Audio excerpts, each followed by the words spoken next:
If I knew the things I will be talking about today 10 years ago, I would have been a way better runner today. So hopefully by sharing these mistakes with you, I can help you become a better runner and have more fun with your running. If you're new to my channel, hello, my name is Göran, I'm a coach and physio, and in today's video I will be sharing the top 5 mistakes I made in my running training, and by the end of the video I will also be sharing my next big running goal.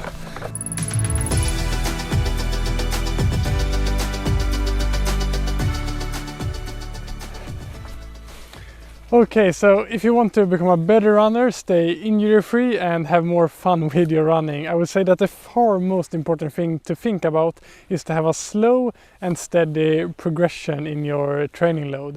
Meaning that you should never increase how long you run or the pace you run at too fast, because that will increase your risk of an overuse injury a lot. And this is something I've had to learn the hard way myself, and I made this mistake way too many times when I first started training more seriously. Especially if you're an ambitious person and everything is going good in your training, it's so easy to increase your training load a bit too fast. And I've said this many times before on my channel, but it can't be said enough that our bodies are truly amazing at getting strong at whatever we do, but it often takes a bit more time than we have patience for. But if you manage to slowly increase your running over time, you will be amazed by how much you can improve and how much running your body will be able to handle. I mean, for the longest time I was constantly getting running injuries, and I didn't think that my body could withstand that much running.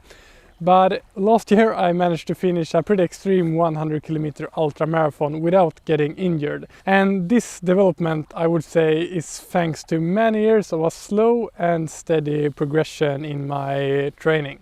So how fast can you increase your training?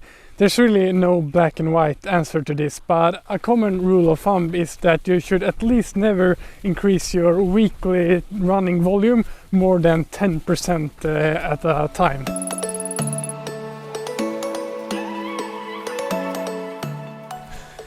We all heard about the no pain, no gain approach to training, and this is somewhat true. Of course you gotta do some hard workouts and push your body if you want to get faster.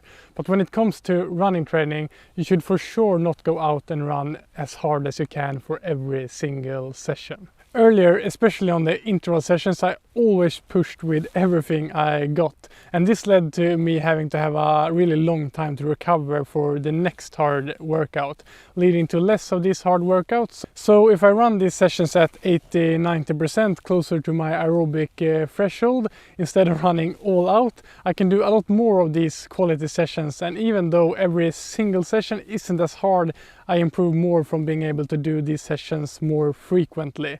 Also, as soon as you start pushing close to that 100%, the risk of an overuse injury is a lot higher than if you're able to still run fast but not push your system to its very limits.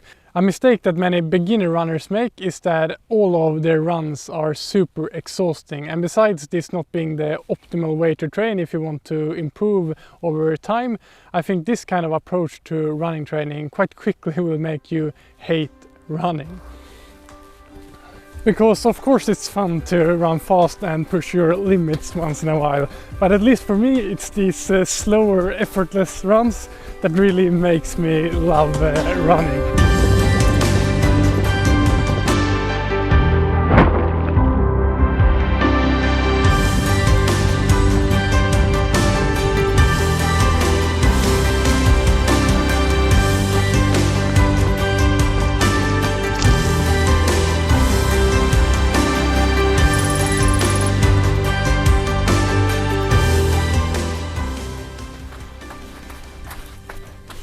This next point goes a bit hand in hand with the first two ones, because if you don't have a slow and steady progression in your training and run really fast on all of your sessions, both of these things will go out over your consistency.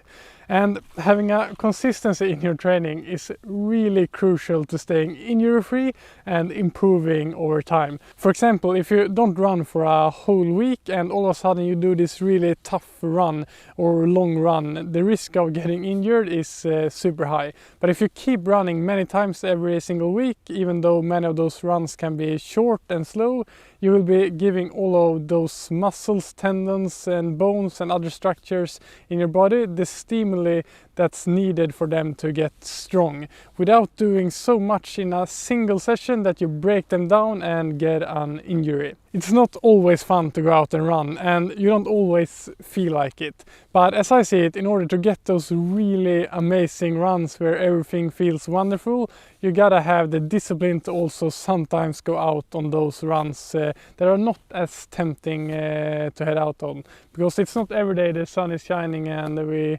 almost have spring already here in Norway as we have today. So that's why I 2 years ago decided to at least do a super short run every single day.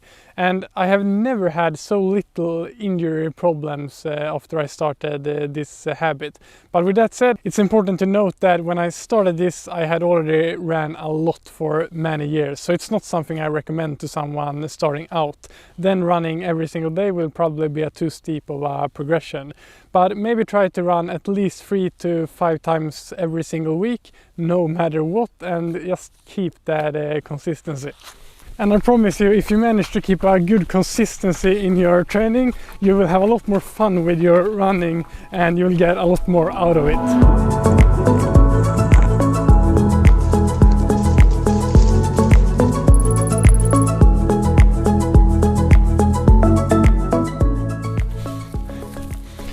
Okay, so I touched on that I struggled with a lot of running related injuries in the past. And the biggest mistake I made in regards to that, and the thing I think kept me from getting out of this rut of constantly getting injured, is that I felt sorry for myself.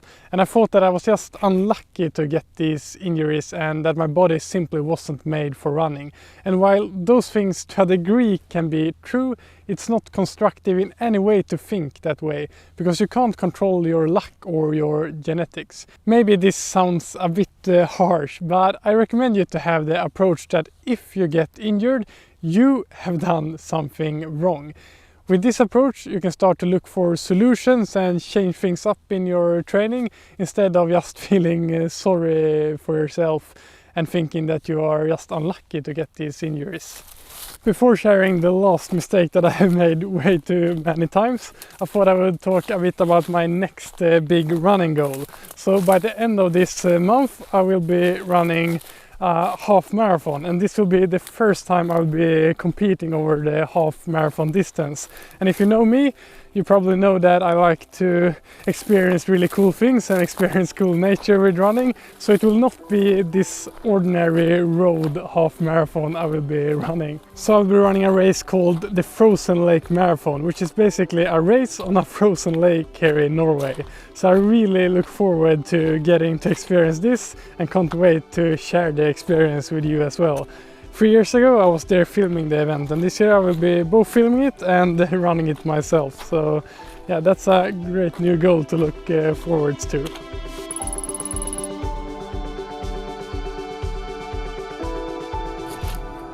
This last point is a really important one, especially if you're a highly ambitious person. I have way too many times neglected the signals that my body is sending me. For example, if you're getting a little bit of pain somewhere, it's often better to take some easier days, and often you don't need to quit running altogether, but maybe not do the hard workouts that you had planned. It's way better to have 3 easier days than pushing yourself into an injury or overtraining that maybe will take you months to recover from. Before I had the approach that if I had planned a session, I should execute it no matter how my body was feeling. But if you're feeling really tired, maybe there's a lot of other stress in your life, or you have slept badly for some reason, which is often the case for myself these days with 2 small babies back home, then it's often way better to take an easier day, and then hopefully you can do that tough session that you had planned just some days later, and you'll get a lot more out of it. So if you have a plan in your training, don't be a slave to that plan. remember that for most of us, even us ambitious amateurs, we're running for ourselves and our well-being and health. So to push against our body signal in your training rarely leads to something good. I hope you liked this video and found it helpful in some way, and if you did, it's always appreciated if you hit that thumbs up button and subscribe to my channel. And if you want to watch 2 other training tips videos, you can click here or here. As always, thanks for watching, train smart, have fun, and I will see you in the next video.